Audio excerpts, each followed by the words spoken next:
Hey there, guys. Welcome back to another LUFCnews.co.uk video. In the preview to Chelsea, in another testing game, exciting times again.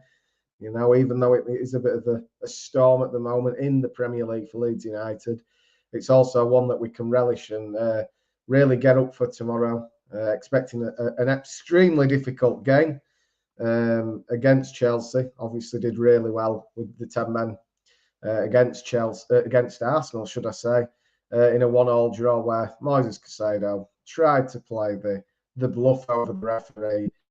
And was it me? Was it me that tackled? I think it was it Marino, and it was a crazy foul, forceful and rightly sent off. And obviously that means he won't be playing tomorrow evening, which is very good because he's a top player. And as for Leeds United, you know, it's now time to push on, to really look forward to the game, and to also take some positives from the weekend. You know, I know it seems a bit doom and gloom with the amount of defeats we've had against Manchester City, your Brightons, your Nottingham Forest, the Fulham one, Arsenal over the course of the season. But there is still plenty to play for. It's only goals scored now that's keeping us out of the bottom three. Some really weak teams this season, though. You look at the likes of West Ham, right down there. Wolves haven't won a game yet and are still to win one. And then there's Burnley, who realistically we expected them to be down there, but have also beaten us too. So, and Sunderland, who are in fine fettle right now. Again, another team that was very well backed in the summer. And it just shows when you spend the money in the right areas and you can spend enough of it, then you can do really well. So on to tomorrow then. What do I expect? What do you expect? Please leave your comments below, guys. Really looking forward to getting into this one tonight. It's going to be an intriguing game. There's always that bit of bite. They're a real rivalry. And as Lewis Dayton, a very good content creator, who's a big Leeds United fan, has created, I think it's one I am really looking forward to watching on his side of things. Go check that out when we've finished here, because he's an extremely talented person. He knows his stuff inside out, and he's in terms of his content creating, wow, it is so much better than mine. He's amazing. So yeah. Anyway, on to Leeds. We saw Daniel Farke at his press conference today. There were lots of questions asked about, you know, injuries. Anton Stack, Daniel James. Obviously now Dan James is out for 8 weeks, which is a really difficult one to take. A player that was so well involved, a real asset to the side last season, not quite managing to find the form because of the lack of consistency of playing time. I think it was a bit of a disappointing move in playing for Wales in the international break after he had been out injured. I'm not sure whether it was the right thing for him to do. But Daniel thought at the weekend he just about got back to full fitness and was ready to start, and now comes away from the pitch again injured. And it's like, how many more times are we going to have this? So again, we've got Longstaff out for this storm, or I'm calling it the Leeds storm that's ahead, and we've also now got Daniel James out. So Sean Longstaff and Dan James to miss the Christmas period fixtures, which is a real blow for our side, especially with the lack of individual quality we do have and the pace that needs injecting into it. Because you look at Noah Okafor, a player that's got a lot of quality, very technically gifted, bit deceiving at times because his skill makes up for the half of the yard of pace he does lack. But having said that, Daniel James, if we could have had him playing, I fully believe running at Cucurella, he would cause him a lot of issues. And that's a real blow. But now I hope that Daniel is going to stick to the 5 or 3-5-2, whatever you want to call it. And I've got a doubt that he isn't going to. I feel like he will revert back to his usual 4-3-3 system that he likes to play. You know, he was talking today about the 4-4-2. That was very much the formation when he was growing up, and now he you know, the one striker situation. He does like to sometimes mix it up and play two, but I don't think he's gonna. And I think it's going to be one hell of a mistake if I'm totally honest with you. And we don't want to find ourselves in a position again where we're conceding. I'd rather be solid and then break in the right moments. You know, we saw against Man City that we managed to press up really high on them with 5 players at the time. I think it was Vardiol that gave the ball away, and he pretty much played it because he was under massive pressure from the lads up top. And it caused confusion because they hadn't pre-planned this. It's very rare Daniel makes changes like that half time, and it was refreshing extremely, because I can't remember a time where I've seen him be proactive during a football match or at half time. Usually is the 70-minute mark where he likes to make his changes, as we know. And it does cause real question and concern for me, certainly in the next two. I'm not really looking too much forward than that in terms of on a Daniel Farke perspective, because I don't believe he'll be Leeds manager this time next week. If I'm honest, I hope I'm do I hope I'm wrong? I'm not so sure, but I could be wrong, is what I will say. Which will be interesting to see what the board have to say after these 2 fixtures pass. But all we can ask for is a certain commitment, and to make sure that we give absolutely everything we've got. We need that first 20 minutes. We need to make sure at least we don't concede, keep things tight. Hopefully we are playing the 5 back, because I think that then helps Goodmanson too, because he should be playing for me. He can get forward, and then having the 5, it also gives extra cover on that left side too, which is extremely important, as we've seen over the season. It's not been quite good enough down that side, so he definitely needs some help there. Smudge Ukraini, good to see you again, my friend. Will be fantastic to win tomorrow night. We'll have to see Fulham getting hammered 4-1, is it now, by Manchester City at the moment. Excellent. Well, that's really good. Again, another team that we got beat by a Gabriel Goodmanson own goal. There was nothing in it. I thought, obviously Longstaff, that game hit the crossbar. It's probably been one of my biggest criticisms of Sean, where he just doesn't get his shots off quick enough, in my opinion. And on the other side of that, doesn't like to shoot very often. And I think, it could be a confidence issue, but not quite Mr. Consistent, in my opinion, since he came to Leeds United. And there's lots for him to improve going forward. Obviously, he's now out 6 to 8 weeks, so probably not going to see him till at least early February, so when he comes back in. But it would be great, like you say, Smudger, to get a win. I think it's vastly important for especially Daniel, if he really wants to keep his job.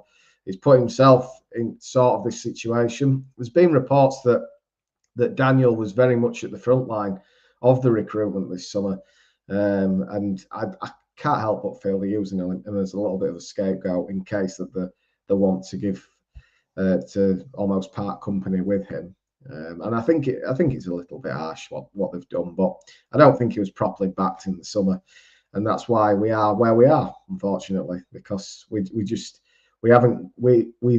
don't come with the commitment every game, in my opinion. I think the Brighton one was, and the Forest, the way we just completely decapitulated, or whatever you call it. It was absolutely horrific. So we've definitely got to be on it. They're a top side. We will be punished. They're very good at corners as well, which is something we've got to watch for. Very much in swinging. And I don't know how Lucas Perry will get on with that. We saw it at the weekend. It was a bit weak, but at the same time, I have to defend him because I thought it was a foul. He was getting pulled by I think it was Bernardo Silva. So the top 6 sides do get those decisions. They play the game.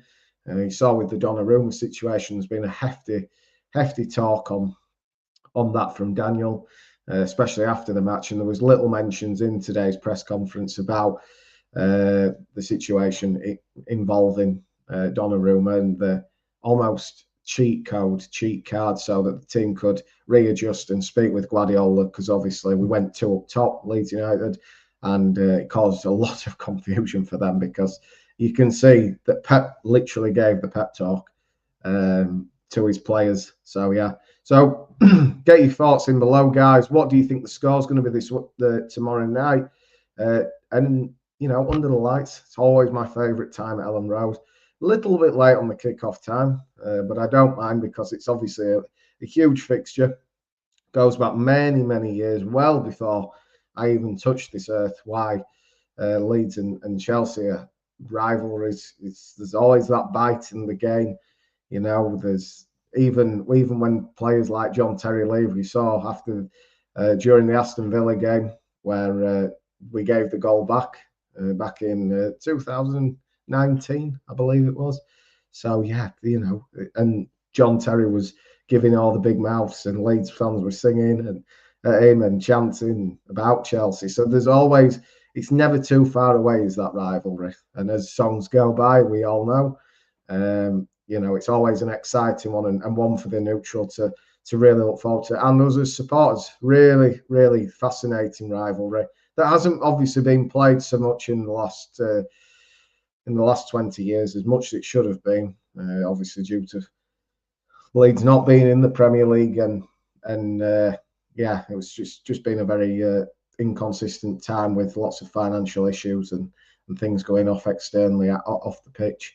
But now we're back in the Premier League. It'd be lovely to establish, but I still feel like we're very short in a lot of areas. So it's making sure back when we get into January, as we've spoken about many a times, that we get some money back into the team and we invest properly, because the summer really concerned me because of the fact that we've literally put money out on players that haven't played.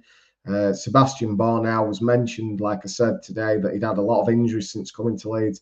His record isn't great either. Hadn't played that much for Wolfsburg in the time that he was there due to the amount of injuries, and missed bits of pre-season. And then coming into a new group's always very difficult, let alone if you've been injured during the pre-season part, and getting yourself back up to speed can be problematic, to say the least. So it'd be nice and refreshing to see a new face come into the group, even in December, where you feel like you're well into the season.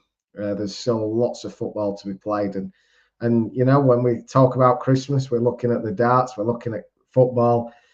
Which one wins? Which one's the better? I'll leave that to you guys, but I know I'll be picking the football. But certainly we'll keep an eye on the darts and hoping that Leeds United fan Luke Humphries does extremely well come the time when it gets to the Ali Pally. Should be very good. But back on to topic, it's going to be a good game, I hope. I think there's going to be quite a fast start. Now, there's a lot of things that we have to consider with the Chelsea team, and that is the threats that they do have, the pace that they play with, and as a group, they seem to starting to be established now. So just having a little look at their team from the Arsenal game. You've got Robert Sanchez in goal, who I think is very temperamental. I don't necessarily think he's the best keeper, and I believe that's the keeper that went to Rochdale on loan many years ago. Mark Cucurella, always seems to give the big lip. Talks a good game. Not a bad player. Certainly got Brighton's player of the season 1 year, I believe. But there's lots of areas down that side I think we can really get at. I don't know. See, the system, we don't actually know what it's going to be. So if it's a 4-3-3, I'll be very disappointed. I think this is a real opportunity to get at Trevor Chalobah and Wesley Fofana in this game, and to test their resolve during the match, because, I think this has been one of the biggest criticisms of English football right now, is that not many teams play with two up front. And as a defence, you can go to a fallback against any team because you've only got one man to really deal with. Obviously, the two wide men come into play, fair enough. But you've not got a great deal to have to watch out for. So it'd be something for me that I'd like us to do again. I think Metcha and Calvert-Lewin's definitely potential for them to start building relationships in the game. I think, you've seen both of them score. Metcha's Calvert-Lewin's got 2 for the season so far, and Metcha, he seems to be scoring for fun lately. He's in the right area at the right moment, and it's just what you want from a striker. The penalty was very poor, but managed to score. Technically, it's an open play goal, regardless of missing the penalty. Then you look at Chelsea's midfield, and they had Reece James and Moises Caicedo in there. Now, Reece James is more of a right back. He's more of a full back that plays for Chelsea. I'm very surprised to see him in the central midfield role. It's not very often I have. I remember when he was on loan back at Wigan in 2018. I think he played in the middle for them quite a lot, scoring a goal against actually Leeds United when they played us at the DW Stadium when we won 2-1. And it was a very good free kick. And you sort of got the feeling back then he was going to be a very good, talented player that's now managed to break himself into the England squad.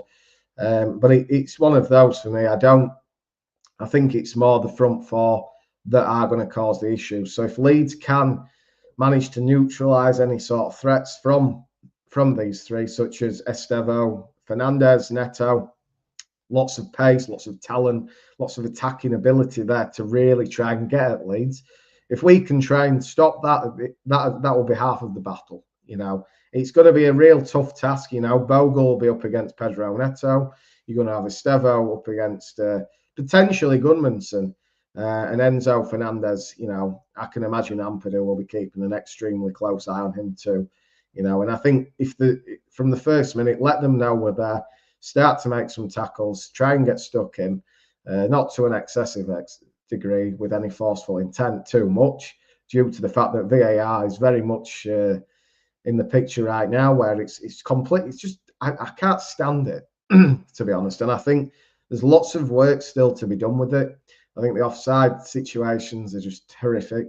If you've got a size 15 boot on, which is extreme, or a size 5, then you could be if the attacking player's got the size 5 boot on, you're onside. But if it's the opposite way around, then the likelihood is you're going to be offside if it's down to feet and toes. And I think there's lots of problems. I'm surprised it hasn't really been fully addressed yet, if I'm totally honest with you. And I think the supporters aren't really given enough clarification during the football matches on situations where there's fouls or potential red cards, etc. And it's something that I'm really disappointed by the FA that they've not managed to improve this and to come up with better solutions and ideas to give to supporters during matches when we're just literally stood there. And it really frustrates me, because it almost, if you score a goal and then it comes up with VAR check, it takes the sting out of the game. And the game's about goals. We should be encouraging it, not discouraging it. And I do worry to myself how long that will go on for. But just back to the team news, we're looking at obviously Anton Stach coming back for Leeds. And he will obviously have that presence in midfield, the height, the tackling, and the potential to play a little bit more box to box. Should we go with that 3-5-2 situation? I'm hoping we do, because I think Stach's got so much more to offer. It seems to be a really good presence again in midfield. And I think, especially when goalkeepers do want to go long, he always finds himself in that position, ready to take on the opposition's player and to head the ball. And he usually wins a lot of the 50-50s, which, it's something I've been impressed with. He has struggled a little bit at times, and I think this is obviously, if you watched A Day in the Life of Anton Stach, he basically confirmed the rib injury that he has basically been playing with, and he's been having to have some sort of gel put on every week to try and quickly fix that issue that is currently carrying. And fingers crossed he will be back to full fitness this coming game for tomorrow. So just looking at the Leeds lineup now, we're going to just quickly go over that. So obviously talking a little bit about Lucas Perry, a goalkeeper that's not quite found his form yet at Leeds. I think that there's going to be big issues with him if he carries on in this way. I think Caldalo will have to come back in. Some of his commanding's pretty good on the whole. Kicking, not so much. And, guys, let's hear what you've got to say about Lucas Perry. He came on a big fee for a goalkeeper. I mean, 15 million is no cheap fee. If you look at all the goals that he's prevented, though, at previous clubs, it's a fantastic. And, anyone that is looking on a player database situation at bringing footballers in, obviously that's a model that Brighton and Bournemouth use. And Brentford, obviously. It's just a format, though, for me, that it has to be used in the right way. The amount of scouting to do it on that basis, it has to be key. You could be playing in the Scottish Premiership and scoring, 25 goals. It doesn't necessarily mean it's going to be so easy to bring that sort of calibre of level down to the Premier League. So, you have to assess what league they're in. Do we think they can make that step up to the Premier League? Because it's so fast. You don't get any time. There's no time to think. And before you know it, you can be left behind. So it's imperative that Leeds assess the situation, and as well with the goalkeeper coach, Ed Wootton, because I don't believe he's been good enough either. He has to be addressed too. Going into the back line, then I thought Pascal actually had a very good game at the weekend. I was more impressed with his ability, his presence. There was a clear command from him this weekend. The partnership back linked up with Joe Rodon looked a lot more firm. I think with Xhaka, he would suit a back three better than just a one-on-one. And then there's Joe Rodon, Mr. Consistent. Every week, Joe is absolutely fantastic. He's worked clearly on the set pieces on an offensive point of view this summer. And you can see it in his game. It's massively improved. One of my favourite players under the Daniel Farke era that's been brought in. I don't believe that he's a finished article, a finished product yet. I think there's lots more he can give. I think in his game, he's always a yard quicker than the offensive attackers against Leeds. And he's someone that's very passionate on the pitch, always lets you know when he's not happy with you, very much got a captain's head on him. And I think in time will be a very good captain, just has to make sure that it's totally under control in terms of his mindset. But he is offering a lot for Leeds, and he'll be crucial tomorrow night, especially with physical presences. If should Liam Delap play, I don't believe it's suspended, but obviously João Pedro's been playing, who's a very good attacker as well, and he doesn't mess about. So it's critical. Leeds are totally switched on from the second half, from the first half, etc., making sure that they're not giving any types of gaps away that potentially could hurt us from Chelsea. Because if they get by one man, then there needs to be a next one ready to go, especially down left side. It's obvious teams are going to be trying that tactic to get down that side, and whether or not it works for them, I don't know yet. But should we go with a back three or back five, to me, I don't think it's going to be as easy to get by Leeds, because we've got some top quality defenders, really. But it's just a case of making sure that we're totally solid and we're concrete at the back. And just a quick one, and it's just an interruption.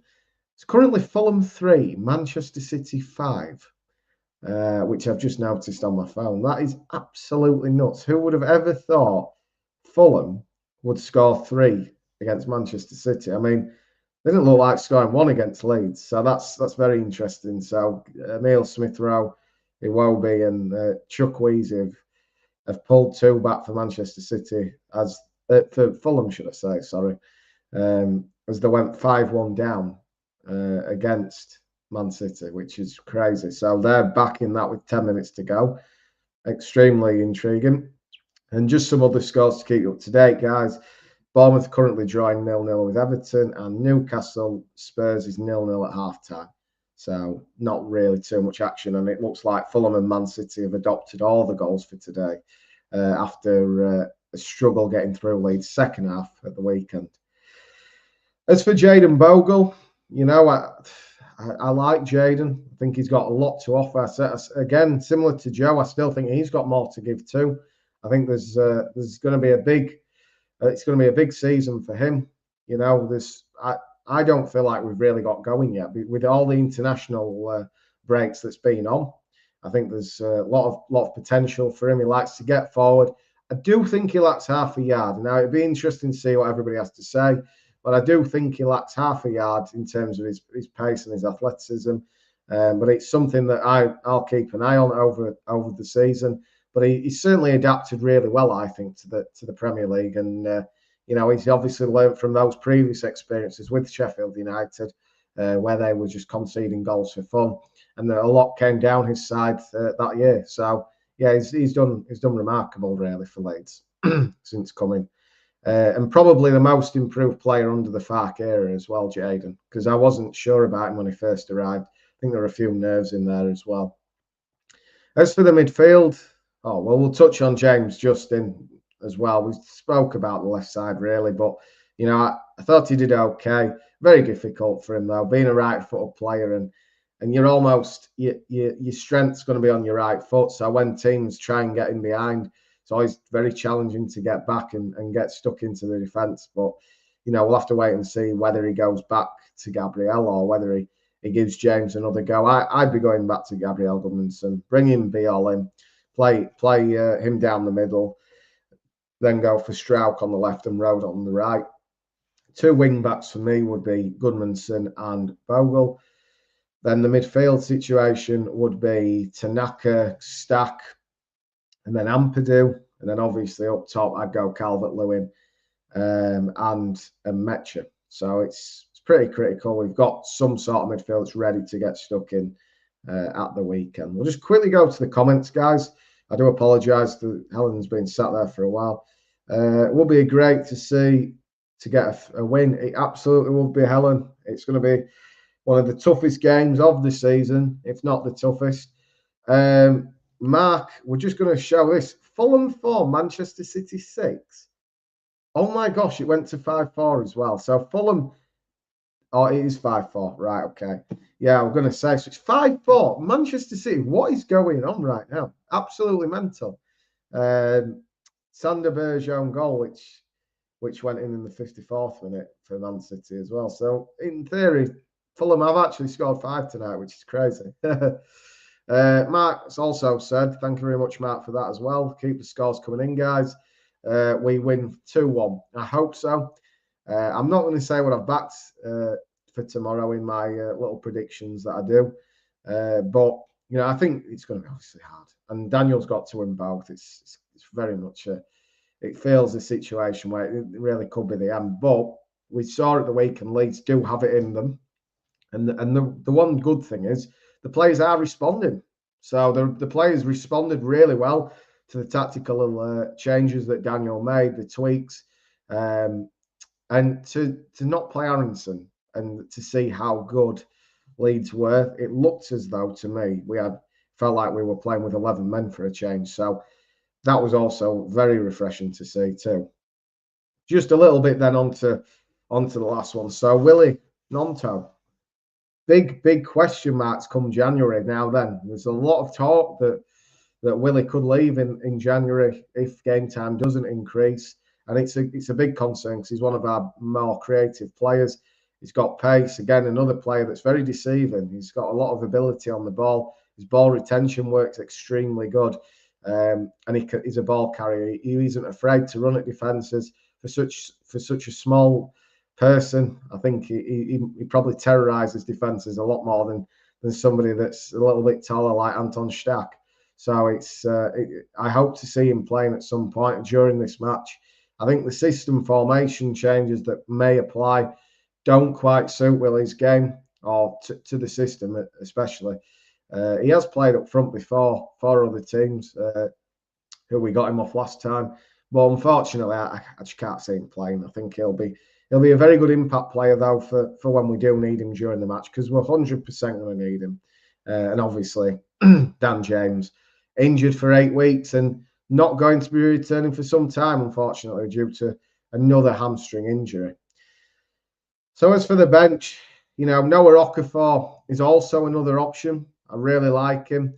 Not the quickest, not the fittest either. Since he's come to Leeds, he's not looked fit at all. But still one of my favourite players going forward. Seems to be a player that when we know he's going to play and he's going to create things, he's all over the pitch. And from an attacking stance, I think he offers a lot more than most do, especially going forward. So it's imperative. Joel Pirro, don't think he's got much of a future left at Leeds, if I'm honest. Very slow. Looks like he's playing in sludge half the time. So I would like to see in January to see him leave Leeds to allow another body to be able to come in. And it helps us on the PSR front as well. I think he's he's a good championship player. Very strange. I'm not seeing many players like Joel because he's very good with his feet. He's good at playing good long passes, similar to Harry Kane in a striker sense. You know, and I'll not forget that ball he played against Bristol City last season. It was just like an arrow. It was absolutely brilliant. Pablo Hernandez-esque would have been proud of that too. And he's a very good finisher. His thinking's actually very quick. It's just such a shame that he doesn't have a bit of Dan James, and Dan James doesn't have a bit of Joel. Pirro. But that's why when you get them type of players, they're going to cost 60 million because of how good they are and what they can add to teams. But yeah, it'll be, for me, for how little Joel's played and rightly hasn't played because he isn't good enough, it will be a sensible choice and decision for the Leeds United board, owner, chairman, manager to look to move him on in January, because there's teams in the Championship that will be, let's say, maybe hovering around the playoffs and want some affirmative within that side. And Joel will fit in very well, and I'd expect him to do extremely well in the Championship once again. So yeah, Alex Ellis, nice to see you again, mate. MOT, come on, Leeds. Yes, too right, mate. It's an exciting time for Leeds tomorrow. Let's hope that we can get the result that we need, first of all, and hopefully again, same commitment, same outputs, and let's go Leeds. So yeah, thank you very much, guys. We're going to end it there for tonight. Previews are always a bit challenging to do, but you know, we've heard from Daniel and we've discussed. And if there's anything else you'd like to see in the videos coming up, we're going to have some guests on. We're going to be talking Leeds United. We're going to talk about what we need in January. So we've got a special episode coming for that. And there's plenty more LUFC news action to come. Continue to follow for any articles, posts, likes, shares, comments. Always appreciated, guys, by myself and the team. And yeah, we look forward to the new year. And thank you to all our followers this year that have continued to give us the support. And yeah, thank you very much. And as for this one, we're over and out. Thank you ever so much, guys. This video will be available after the live. So if you're hearing this and it's not live now, you don't have to comment. But if you do, it will be taken into the next episode to discuss. And we'll see you hopefully. I don't think tomorrow, if I'm totally honest. I think it will be potentially the day after, I think. But we'll see. Keep an eye out, guys. Thank you very much. See you later. MOT, marching on together.